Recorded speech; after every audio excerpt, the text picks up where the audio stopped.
شريك له ونشهد أن سيدنا وسندنا وحبيبنا ومولانا محمدا عبده ورسوله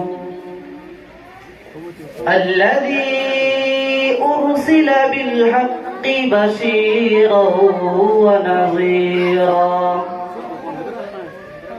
وداعيا إلى الله بإذنه وسراجا منيرا أما بعد فأعوذ بالله من الشيطان الرجيم بسم الله الرحمن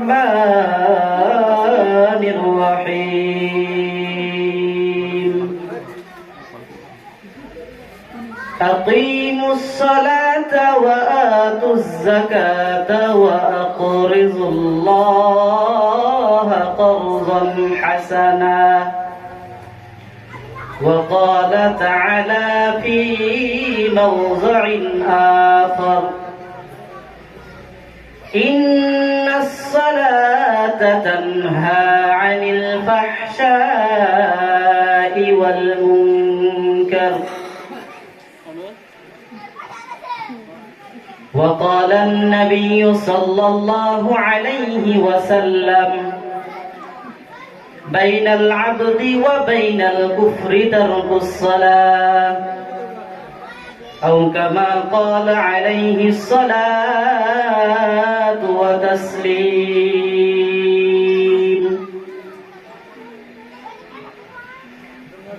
আজকের এই সুবাহি মক্তবের পবিত্র অনুষ্ঠানে উপস্থিতি মহতরম অতি সম্মানীয় সভাপতি, বিশেষ অতিথি, প্রধান অতিথিবৃন্দ, মুআজ্জাজ মুকাররম, জাতির মাথার মুকুট, ওয়ারাসাতুল আম্বিয়া হযরতে উলামায়ে কিরাম,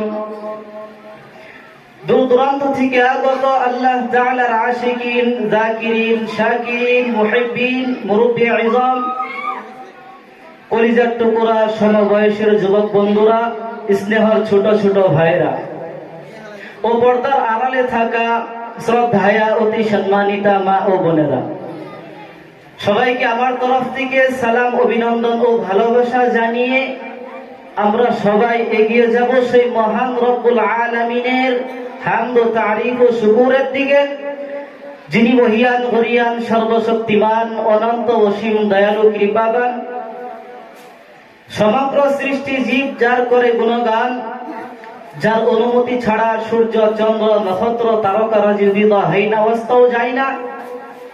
সেই মহান রব্বুল আলামিনের শুকরিয়া আদায় করব ছোট্ট একটি শব্দের দ্বারা। সবাই মিলে একই আওয়াজে উচ্চ সুরে পড়ি আলহামদুলিল্লাহ।